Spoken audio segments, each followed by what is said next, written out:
Hello mga kasari, silipin natin ulit ang dati nating store. Ito ang kanyang labas. Ayan.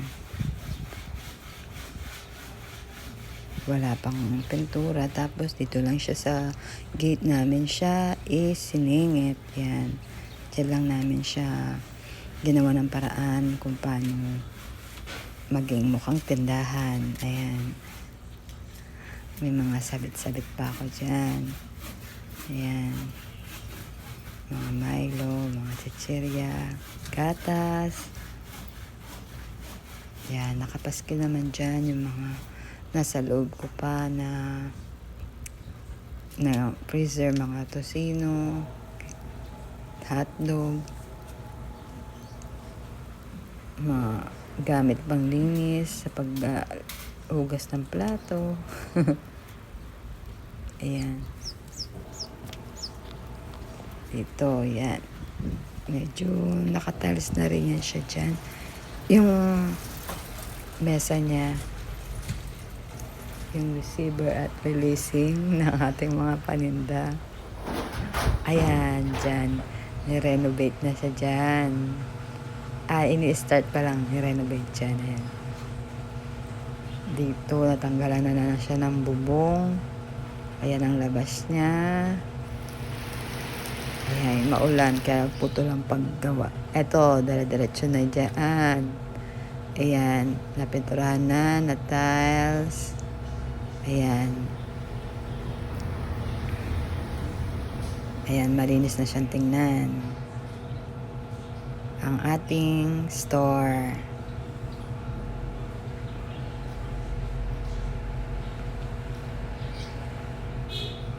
Dito, ayun, may bintana siya. Dito sa labas naman, ay napasementohan na rin natin siya. Kasi lubak-lubak yan dyan yan nung una. Tapos lupa lang yan. Inaanuhan ng mga pusa. Dinadumi ng mga pusa, aso. Kaya kailangan pasementohan talaga yun. At ito naman, ang ginawa namin ng mister ko na organizer para sa mga ating paninda. Mga bote-bote ng mantika, ng alak. Ito naman yan. Pagpasok mo dyan sa ating pinto, ayan na ang ating store. May dalawang ref tayong nilagay. Dito nakalagay ang mga chichirya, mga pancit canton, noodles. Ayan, ang mga all-time favorite pa rin ng mga mamimili. Ito yung rep namin sa loob. Ito naman ang bago namin kuha na chiller. Ayan, pailan-ilan lang muna yung mga nilagay namin dyan. Pag may bumili na, bili na lang kami ulit. Diba, may bumili na ng mogo-mogo ng dalawa, bili na kami tatlo. At ayan ang ating mga cotton, mga Gillette, mga ayan, mga condiments, delata. Ayan, paunti-unti lang muna. At pag may kinikita na, dadagdagan pa natin yan. Mga coffee, ayan. Tapos kape, coffee ko blanca, coffee ko brown, mga biscuits. Ayan, mga hinahanap pa rin ng mga bata, mga tao. Nakakatuwa nga Pag napapadaan sila napapahinto sila. At napapa-grocery sila.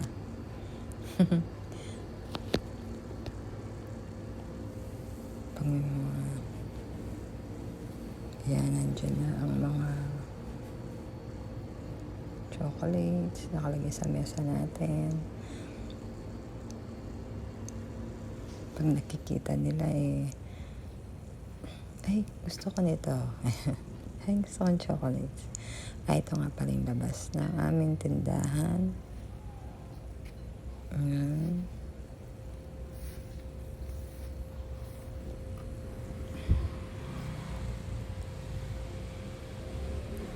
Kita mo dito.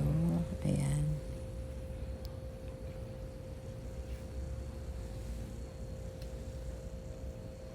Malamang ililipat ko itong lagayan ng mga chichirya. Parang medyo nakaharang siya sa pintuan. Ibahin ko pa yan, ayusin ko pa yan mga yung settings ng ating tindahan. Pero yung mga rep dyan na yan dyan na sila na mapepermanente. Pero itong mga lagayan ng pwede pang ilipat-lipat yan. Dito yung mga mabibigat, mga red hearse na at kasalo na hindi masyado pwedeng ilagay sa chiller. Ito mga chiller, yung mga plastic bottle pa lang ang pwedeng ilagay. Pero naglalagay na rin ako mga ilan-ilan na mga bote. Kaya na Sunbig Light, medyo magkalang din naman yun, yung Pilsen. Ayan. Ayan yung mga una namin ng mga napamili. Pero ngayon, nakapamili na ako. Hindi ko lang na-vlog. Hindi ko lang na-videohan. Pero ipapakita ko yung mga nadagdag na mga bilihin dyan sa natin. Tindahan. Yung mga condiments na mga matagal mabenta.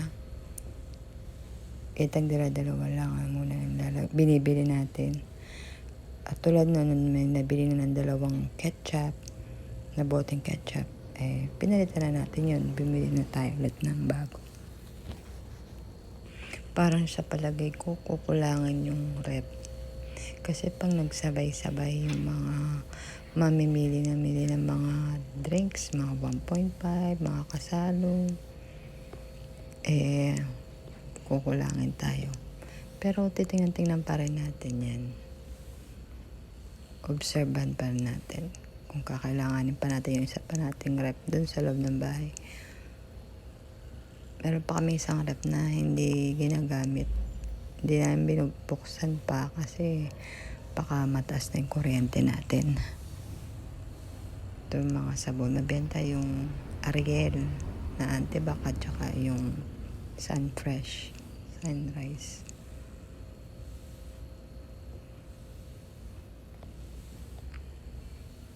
Mga Tide Bar.